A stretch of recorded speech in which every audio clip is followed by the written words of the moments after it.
नमस्ते दोस्तों, मैं Pankaj Jaiswal, faculty representative from the Maharaja Sayajirao university of Baroda, MS university from all Gujarat student union AJSU. मैं आप सभी दोस्तों को बताना चाहूंगा, एमएस यूनिवर्सिटी को एक ऐसा वाइस चांसलर जो है वो मिला था 8 जनवरी 2025 को। जी हाँ, हम बात करेंगे प्रोफेसर धनेश पटेल सर की, जो faculty of technology and engineering के डीन है और पॉलिटेक्निक कॉलेज के प्रिंसिपल है। उनको in charge vice chancellor government of Gujarat के द्वारा बनाया गया था। 8 जनवरी को जो उनका अपॉइंटमेंट लेटर है वो डिक्लेयर किया गया और 9 जनवरी से उन्होंने चार्ज लिया। 9 जनवरी से हम बात करेंगे 30 अगस्त 2025, 30 अगस्त 2025 तक।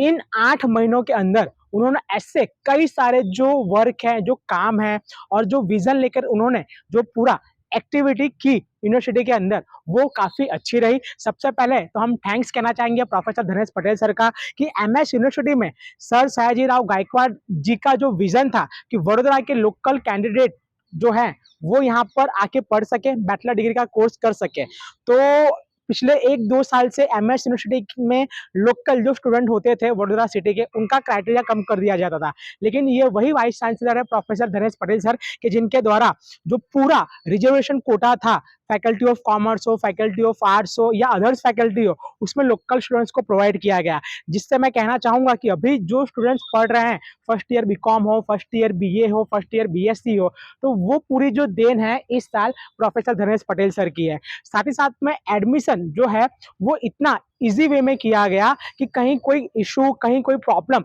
स्टूडेंट को नहीं फेस करनी पड़ी थी। बात करेंगे जिकास का कुछ टेक्निकल इशू होगा, सर्वर इशू होगा, तो आपको प्रॉब्लम हुई होगी, लेकिन यूनिवर्सिटी की तरफ से ऐसी कोई भी प्रॉब्लम जो है वो क्रिएट नहीं हुई थी। और एक बहुत ही इजी वे में जो एडमिशन का प्रोसेस है वो पूरा डन किया गया प्रोफेसर धनेश पटेल सर के द्वारा।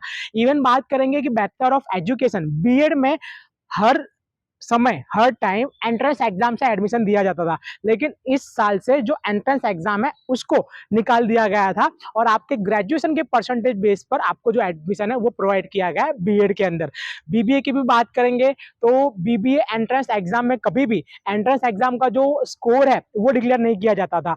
तो प्रोफेसर धनेश पटेल सर के द्वारा इस बार जो एंट्रेंस एग्जाम हुई थी बीबीए की, लगभग 1700 स्टूडेंट ने एंट्रेंस एग्जाम दी थी, क्योंकि एंट्रेंस एग्जाम बहुत ही जल्दी कंडक्ट हुई थी। तो उन सभी के जो मार्क्स थे, स्कोर थे, वो डिक्लेयर किए गए और उसके बाद में जो एडमिशन है वो दिया गया। उसमें भी वडोदरा के जो लोकल कैंडिडेट थे उनके लिए भी रिजर्वेशन कोटा जो है वो वहां पर रखा गया था।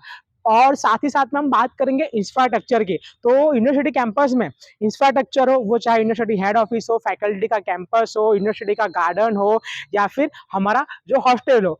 बात करेंगे कि फूड पॉइजनिंग जो हुआ था गर्ल्स कैंपस, गर्ल्स हॉस्टल में, तो जो टेंडर था, जो भी कैटरर्स वहां पर पूरा मैनेजमेंट करता था, उसका जो लाइसेंस है वो उन्होंने कैंसिल किया, रद्द किया तात्कालिक अर्जेंट बेस पर। और जो अदर कैटरर्स हैं जो बेटर सर्विस देते हैं उनको उनके द्वारा लाया गया। तो ऐसी बहुत सारे जो काम है प्रोफेसर धनेश पटेल सर करते थे।